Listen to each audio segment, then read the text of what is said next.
Hello everyone. Although I'd say I read pretty broadly within science fiction and fantasy, one thing that I really like doing is taking a few authors and just reading all of their works, or at least a lot of their works. It's really hard for me to claim certain authors as my favorites when I've only read one series by them, or even some authors where they've only written one series, say like Patrick Rothfuss. So today I'd like to talk about 10 authors where I would like to read more of their books.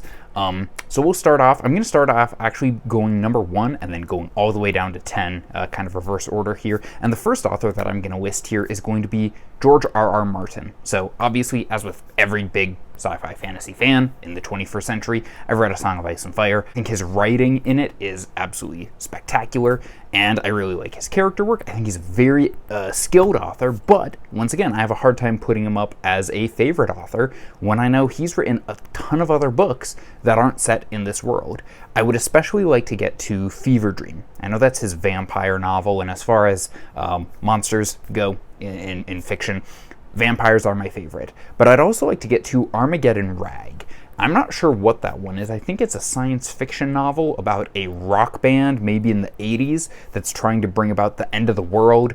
I don't know, but a lot of the imagery around the book is very Lord of the Rings adjacent, so it looks interesting. Number 2 on this list is going to be the author Tim Powers. So in January of this year, I read The Stress of Her Regard by Tim Powers, which is a secret history fantasy novel. And that's what Tim Powers is known for, is writing these secret histories where things have been lost to time, or there are these mysteries throughout history, and he sort of fills in the gaps with different monsters or magic or different fantasy elements. So in The Stress of Her Regard specifically, it was about how the English Romantic poets, many of them died mysteriously around the same period of time. So Tim Powers writes into the background of they were actually being influenced by these vampires, and the Nephilim were involved, and also the Greek muses had a part to play in it. So a very fascinating concept for a whole genre that Tim Powers is known for writing.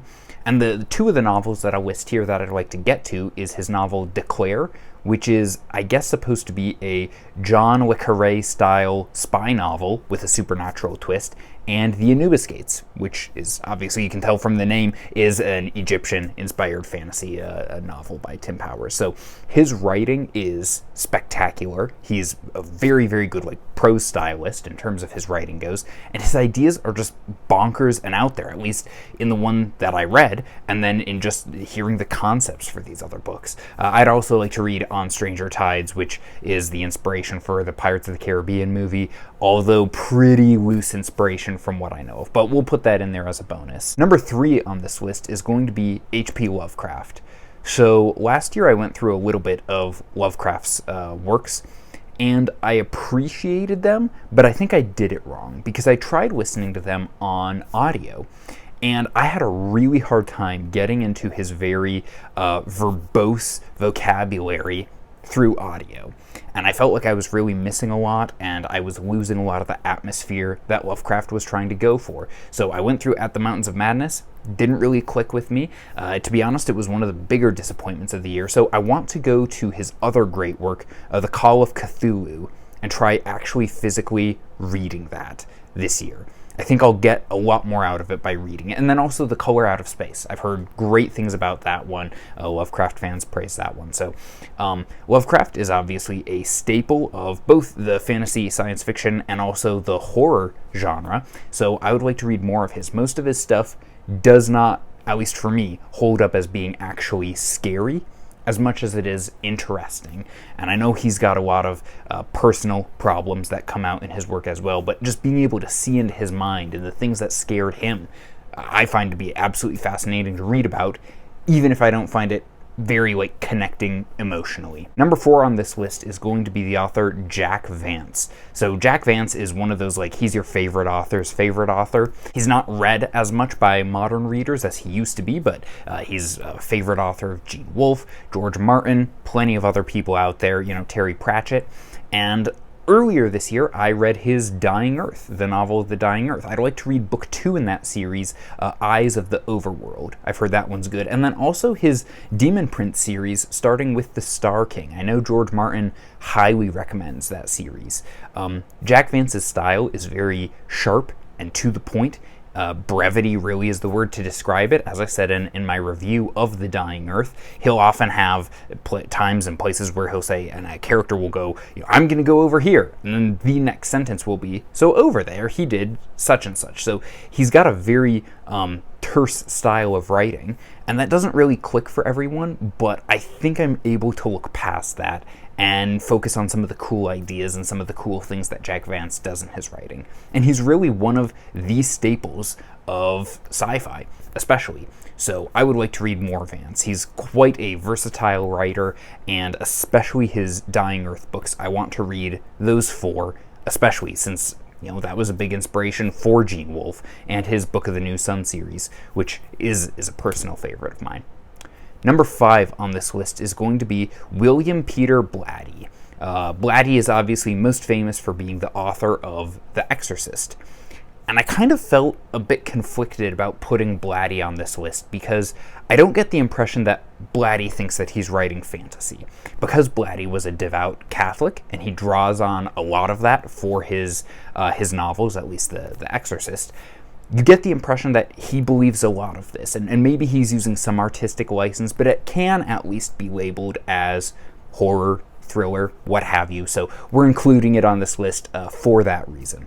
So I'm actually, as of recording this, going through The Exorcist itself and finding Blatty to be a very fascinating author, and just some of the skill in his writing and how he's slowly building to the finale of the book. I'm almost done with it as of the recording of this. I've found really gripping. One thing that people will say about Blatty's writing, and I found this to be true for myself, is just how grounded it is. You'd expect when talking about exorcisms and demonic possession and, the Catholic Church and their influence over this and casting out demons.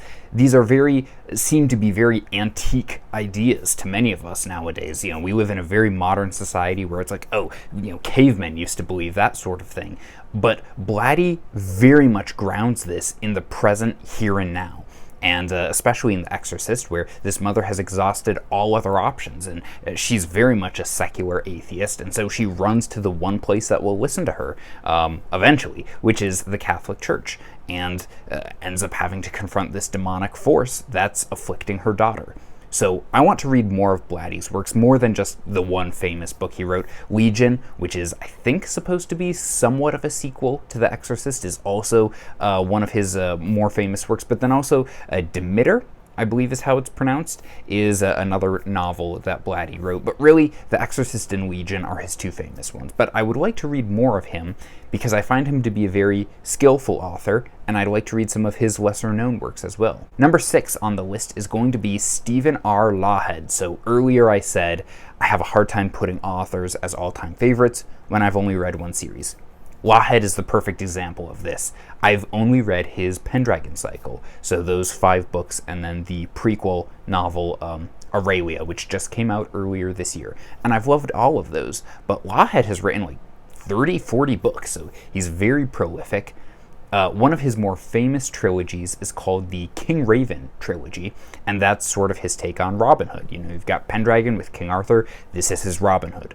So I would like to go through that as well. I heard about the Pendragon cycle probably, almost a decade ago, and my friend who recommended that, who's an author now as well, also recommended his Robin Hood books. So I've heard good things and want to check those out.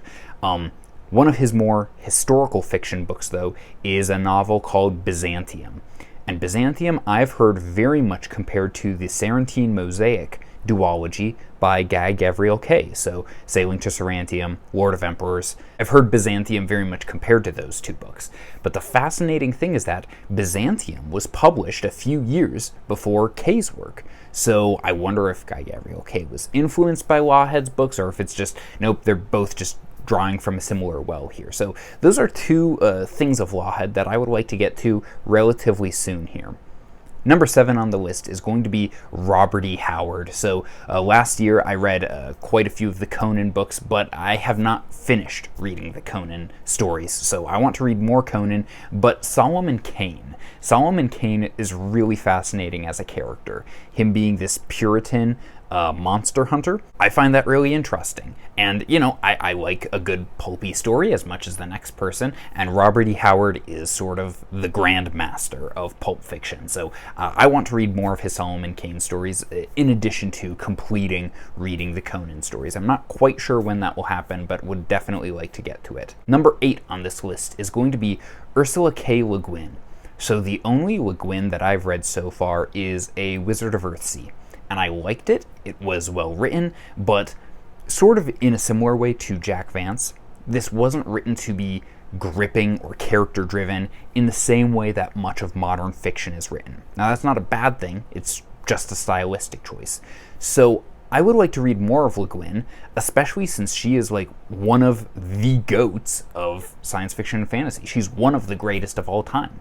And not just in one, in both of these genres. So I would like to read more of the Earthsea books, continue on with Tombs of Atuan, I believe is what it's called, and read more of the Earthsea books, but then also read some of her sci-fi works, like The Dispossessed, which I've heard mixed things about, but more or less good things about. If you like philosophical science fiction, which I do, The Dispossessed is hailed as one of the classics there.